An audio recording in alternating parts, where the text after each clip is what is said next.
It's a dream that my dad has started. He comes from a farmer background. He started on father and son. That's Raghu is my grandfather. Vamsi is me.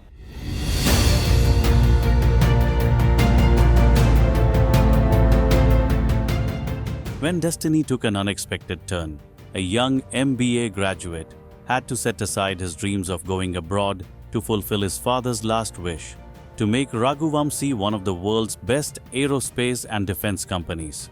It was, his dream to get into aerospace and defense. But his journey was cut short when he passed away at just 47, leaving behind a vision far bigger than himself. Taking over in 2004, his son Vamsi transformed that single machine workshop into a global precision powerhouse.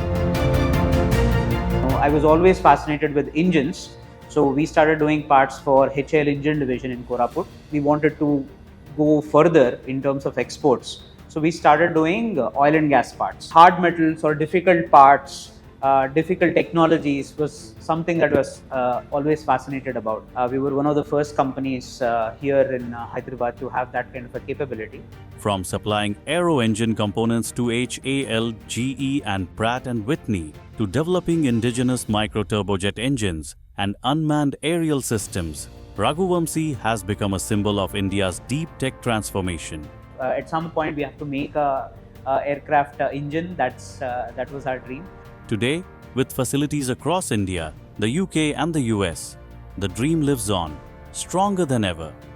A legacy born from passion, precision and perseverance, carried forward by a son who turned his father's wish into India's pride. We have come in a certain way. We would want to be that way. At the end of the day, we have to leave legacy rather than make money or just sell off the company. That's not our thought process.